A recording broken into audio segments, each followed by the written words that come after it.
মেয়ের আবদার পূরণ করতে যাই আমার এতটা কষ্ট, বাবারে বাবা, মোমো বানানো কি চারটেখানি কথা? আরে এতবার কইছি যে দোকান থেকে কিনে খাওয়াই, তাও খাবে না, বাসায় বানাতে হবে। তো আর কি, চলে গেলাম বানাতে। আসসালামু আলাইকুম, ওয়েলকাম ব্যাক। কিভাবে মোমোটা বানাইছি চলুন তাহলে আপনাদের সাথেও শেয়ার করি।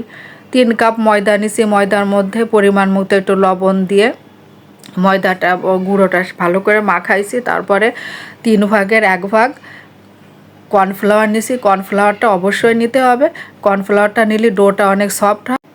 ডো তৈরির প্রধান ইনগ্রেডিয়েন্ট হচ্ছে কর্নফ্লাওয়ার। কর্নফ্লাওয়ার বেশি নেওয়া যাবে না।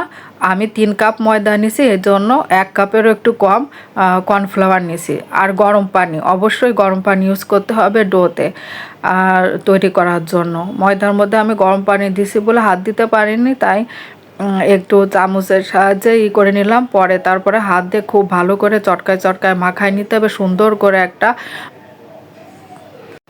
ডো বানায় ফেলতে হবে, সুন্দর করে একটা। তারপরে আমি 2-3 ঘন্টার মতো রেখে দিয়েছিলাম। আপনারা ইচ্ছা করলে 30 মিনিট 1 ঘন্টাও রাখতে পারেন, কোনো ব্যাপার না।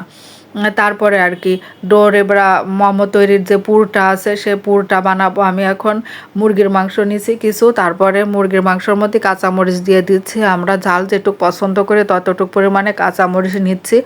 আমি কিমা কিমা করে ফেলবো এখন এই মাংসটাকে। আর কাঁচামরিচটা আস্তে আস্তে থাকলে আমার গালে বাঁধে, আমার ভালো লাগে না, এই জন্য আমি কিমার সাথে কাঁচামরিচটা মানে ব্লেন্ড করে নিলাম। তারপরে আমি এখানে 1 কাপ পরিমাণের নারকেল কুড়ানো নিছি, নারকেলটাও আমি ব্লেন্ড করে নিছি। তারপরে একটা গাজর কুচাই দিছি, চিলি ফ্লেক্স দিয়ে দিচ্ছি, গরম তেল দিচ্ছি, পরিমাণ মতো ধনেপাতা দিয়ে দিচ্ছি, আর দিচ্ছি আছেন 2 চামচের মতো রসুন। রসুনটাকে আমি মুচমুচে করে ভাজছিলাম ডুবো তেলে, সেই রসুনটাকে আমি ব্লেন্ড করে দিয়ে দিছি খুব সুন্দর একটা ফ্লেভারের জন্য। তারপরে 1 চামচের মতো আদা বাটা, 1 চামচ রসুন বাটা, আর তারপরে 1 চামচ দিয়ে দিছি কালো গোলমরিচের গুঁড়া। টমেটো সস দিচ্ছি 1 চামচের বেশি, সয়া সস দিচ্ছি 1 চামচের বেশি, আবার ফিশ সসও দিচ্ছি 1 চামচের বেশি। তারপরে আমি পরিমাণ মতো লবণ দিয়ে দিচ্ছি। খুব ভালো করে ওগুলো মাখায় আমি ফ্রিজে রেখে দিয়েছিলাম সেটআপের জন্য। তারপরে আমার ডোটাও খুব সুন্দরভাবে সেটিং হয়ে গেছে, একদম নরম তুলতুলে একটা ডো হয়েছে, আর বেলতে এত মজা লাগতেছে কি বলবো। তারপরে আমি বড় করে একটা রুটি বানায় গোল গোল করে কেটে নিচ্ছি।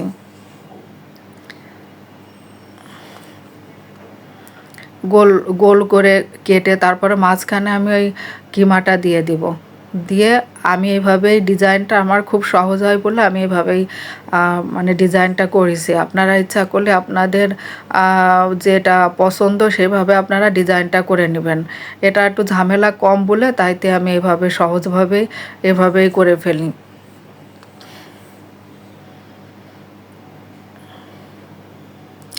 তো আমি অনেকগুলোই তৈরি করছি, দেখেন আমার সারা দিন লেগে গেছিলো এই মোমো তৈরি করতে। আমি প্রতিদিন মেয়ের আবদার ভালো লাগে না, তাই আমি বেশি করে করে রাখছি, ডিপ ফ্রিজে সংরক্ষণ করে রাখবো। যখন ও খেতে চাবে তখন বের করে আমি রান্না করে ওকে খাওয়াই দিব। বক্সে করে আমি এখন রেখে দিচ্ছি, দীর্ঘদিন পর্যন্ত আমি মোমোগুলো সংরক্ষণ করে রাখতে পারবো। আপনারা ইচ্ছা করলে এভাবে মোমো বেশি করে বানায় দীর্ঘদিন ধরে ফ্রিজে রেখে যখন ইচ্ছা হবে বের করে খেতে পারবেন। তারপরে আমি এখন মোমোগুলো সিদ্ধ করে নেব।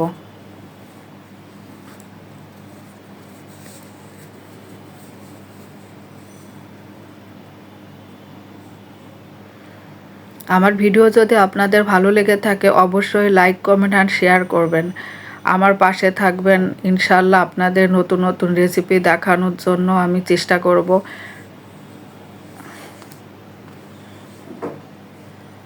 মোমোগুলো সিদ্ধ করতে আমার 30 মিনিট লাগছে। মোমোগুলো সিদ্ধ হয়ে একদম ফুলে উঠেছে। তারপরে আমি সব মোমোগুলো নামাই ফেলবো।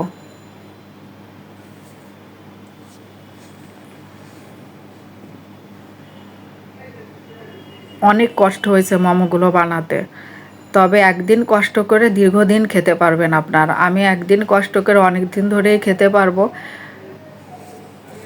এতটাই মজা হয়েছিল মোমোটা যে এখনও মুখে লেগে আছে। আমি 5 পিস করে সবার জন্য দিছি, 5 পিসের বদলে আমরা সবাই 10 পিস করেই খেয়ে ফেলছি। এতটাই মজা হয়েছে। আপনারা যে কোনো সস দিয়ে যে কোনোভাবে সার্ভ করে খেতে পারবেন। আমি এই সসটা নিজে বানাইছি, এটাকে বলে গার্লিক চিলি অয়েল। অবশ্যই আপনাদের এই চিলি অয়েলটা আমি দেখাবো, গার্লিক চিলি অয়েলটা আমি কিভাবে বানাইছি আমার পেজে দিয়ে দেব।